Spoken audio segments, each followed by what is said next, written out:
Good morning बच्चों। आज हम लोग चैप्टर जो है त्रिकोणमिति के बारे में जानेंगे। ट्राइगोनोमेट्री जिसको अंग्रेजी में कहते हैं।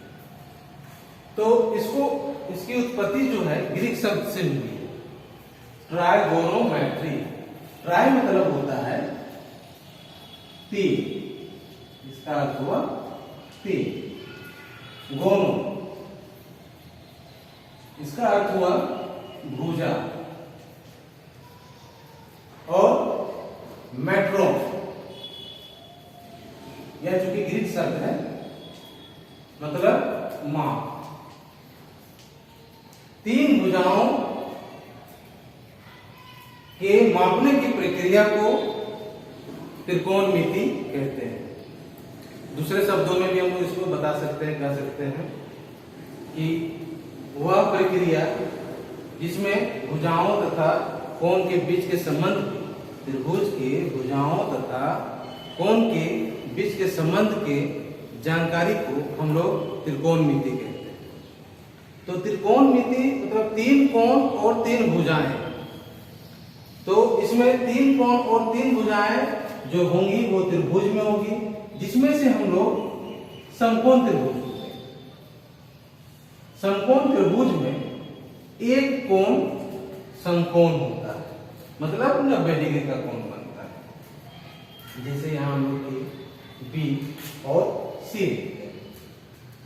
तो यह जो है 90 डिग्री का कोण बनाता है। दूसरा एक और तथ्य है कि हम लोग एक कोण जो लेंगे, यह जरूरी नहीं है कि हम लोग ए पर ही हो, लेकिन एक कोण जो हम लोग लेंगे वो ए पर भी हो सकता है या फिर सी पर भी हो सकता है। लेकिन यदि अगर हम लोग मान लें ए पर ही अगर वह कोण को दर्शाया जा रहा है, तो ए के या संलग्न भुजा कहलाता है ए बी, और यह जो है ए का सम्मुख भुजा बीसी कहलाएगा, और एक यह जो है एसी इसके समकोण के सम्मुख भुजा है। तो हम लोग यहां पर देखेंगे कि AB का मान क्या है, या AB को क्या कहेंगे, BC को क्या कहेंगे और AC को क्या कहेंगे।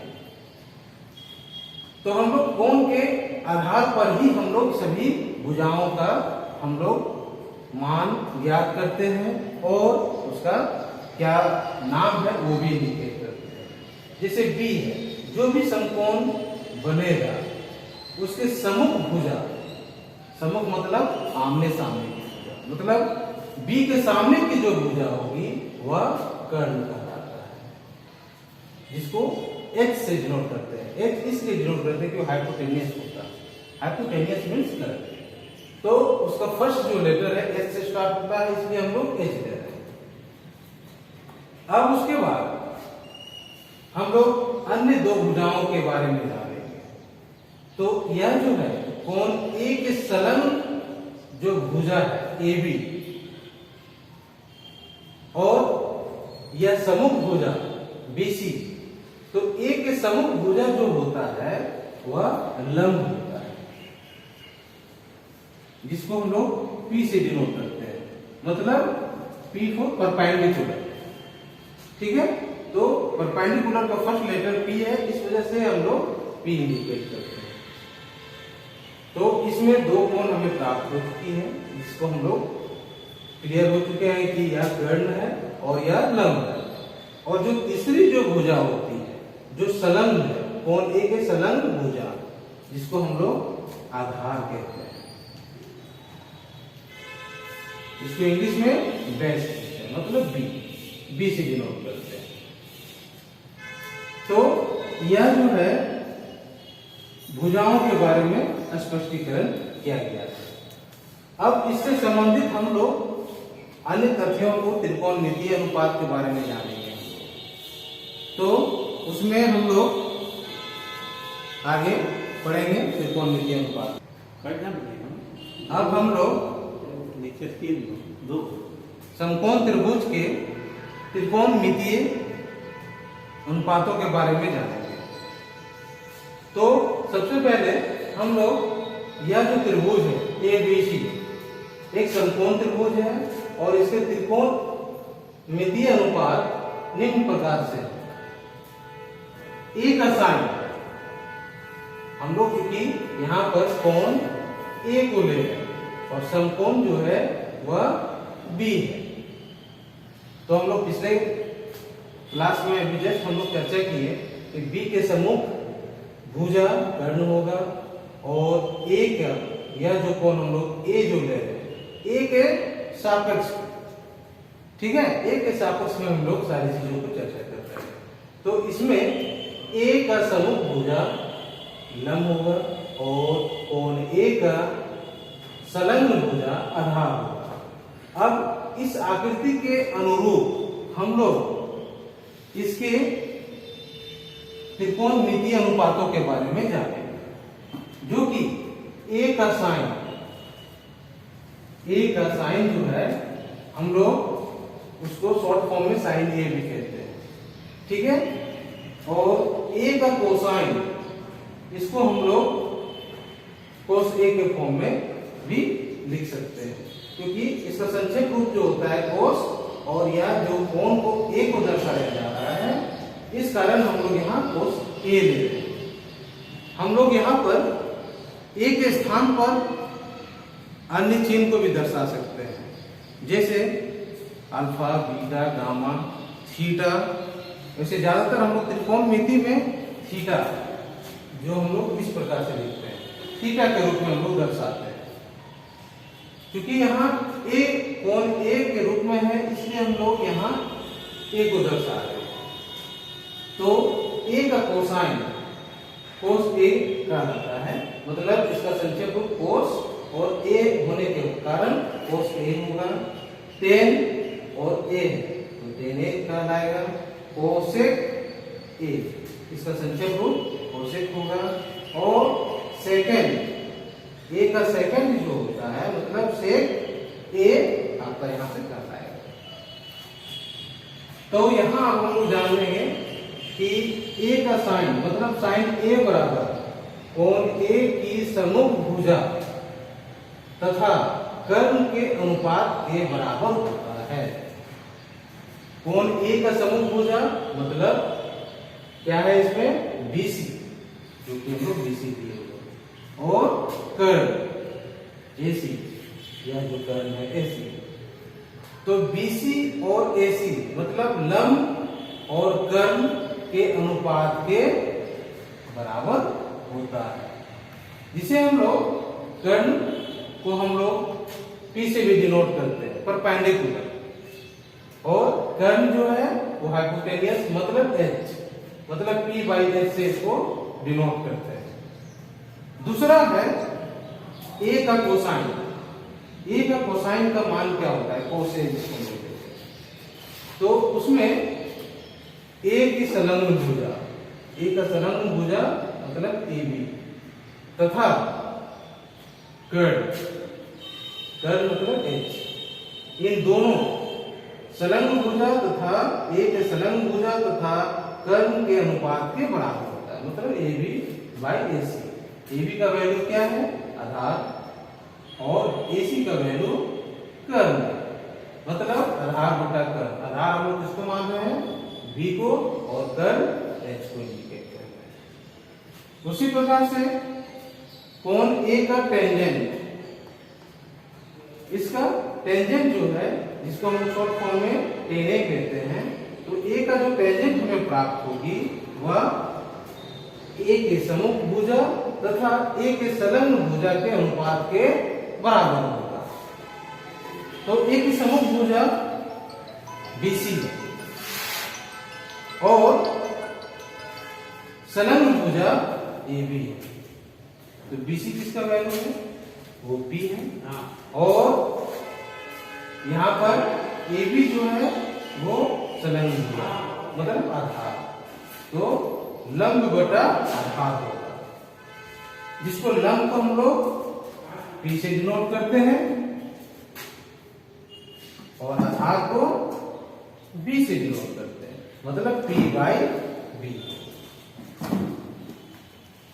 उस प्रकार से, इसी प्रकार से हम लोग a का कोसेकेंड हम लोग ज्ञात करेंगे।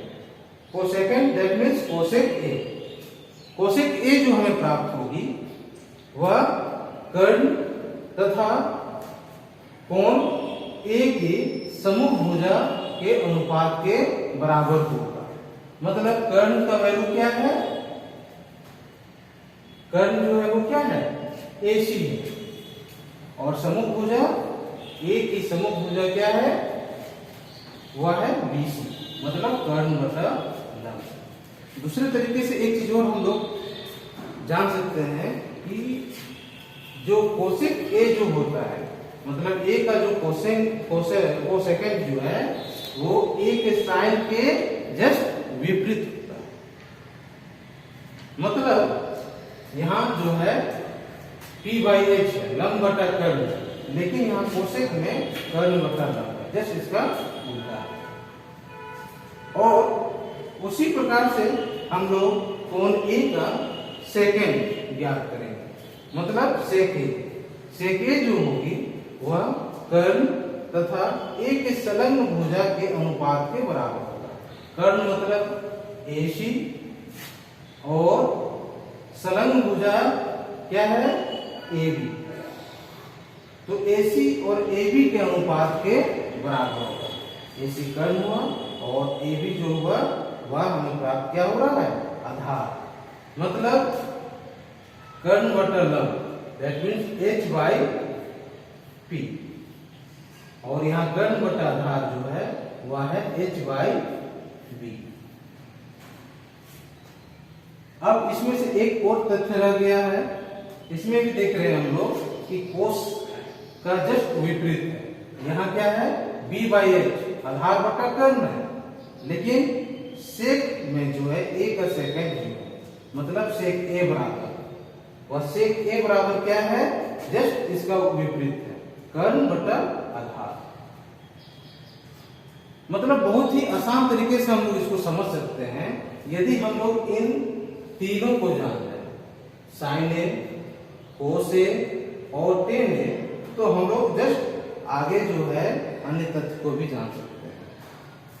तो एक तथ्य और है, उसमें हम लोग जानेंगे A का कोटेंजेंट। तो हम लोग A का कोटेंजेंट के बारे में जानेंगे। उसमें हम लोग 5 तथ्यों के बारे में जाने। अब छठा जो है टॉपिक, छठा तथ्य जो है वो A का है कोटेंजेंट। मतलब कोट A, कोट A जो हमें प्राप्त होगी वह A के संलग्न भुजा मतलब AB और A की सम्मुख भुजा मतलब BC के अनुपात के बराबर होगा। मतलब B बाई AB किसका वैल्यू है, B, एंड P जो BC जो है वह क्या है, P, तो B बाई P। यहां जो है AB हमें जो प्राप्त हो रहा है वह है आधार, और P जो है वो है लंब, आधार बटा लंब। तो A का कोटेंजेंट जो हमें प्राप्त होगा वह आधार और लंब के अनुपात के बराबर होगा। अब हम लोग इसको साधारण भाषा में समझते हैं कि इसको याद किसे किया जा सकता है, जो कि आसान तरीके से हम लोग इसको समझ जाएं और इन फ्यूचर क्वेश्चंस को हल करने में आसान हो। तो हम लोग अभी just sine A equal to P by H पढ़े, cos A equal to B by H and tan A equal to P by B। लंब बटा कर्ण, आधार बटा कर्ण और लंब बटा आधार, P by H, B by H और P बाई B।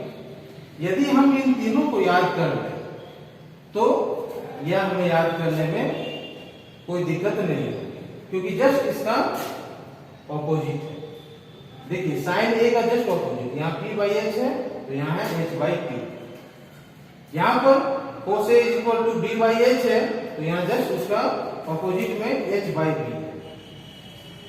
उसी प्रकार से tan A में P बाई B है और जस्ट इसका ऑपोजिट B बाई P है।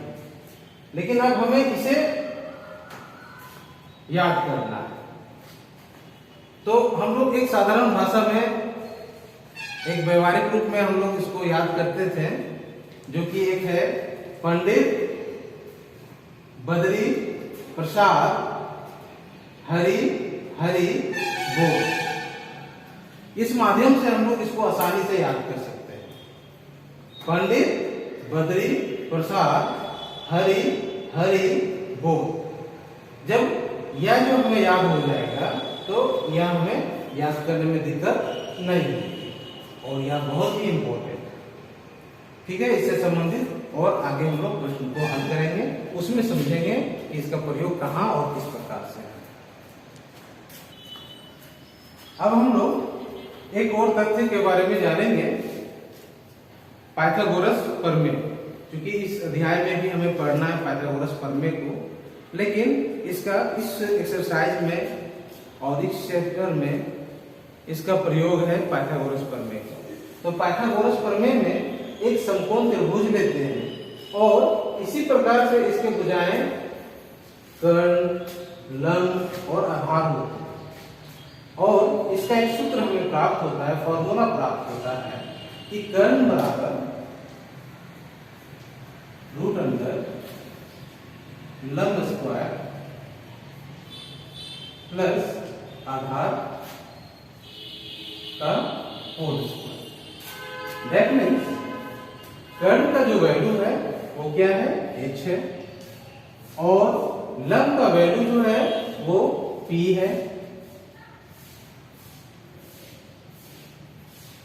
और आधार का वैल्यू क्या है, आधार को हम लोग क्या बता रहे हैं, b से इंडिकेट कर रहे हैं। तो h is equal to root under p square plus b square में प्राप्त होता है। इसी से संबंधित इसी प्रकार से हम लोग लंब को भी ज्ञात कर सकते हैं। तो यदि लंब हमें ज्ञात करना हो तो रूट अंडर कर्ण का स्क्वायर प्लस माइनस होती है। लंब हमें ज्ञात करना हो तो जो रिमेनिंग मतलब क्या, आधार, तो आधार का स्क्वायर। दैट मीन्स लंब को हम लोग क्या इंडिकेट कर रहे हैं, p से। तो कर्ण का वैल्यू क्या है, h, और आधार का वैल्यू क्या है, b, h square minus b square. उसी प्रकार से अगर हमें आधार ज्ञात करना हो तो आधार is equal to root under कर्ण का स्क्वायर माइनस लंब का स्क्वायर। दैट मीन्स आधार को किसको मान रहे हैं, b को। b इज इक्वल टू कर्ण का वैल्यू क्या है, h square, and also we shall write here p। मतलब हम लोग इस प्रकार से इसे हम लोग याद कर सकते हैं। ठीक है, अब हम लोग आगे एक्सरसाइज 8.1 में जानेंगे कि इन सभी फॉर्मूलाज का या सब समीकरणों का प्रयोग कहाँ और कैसे है।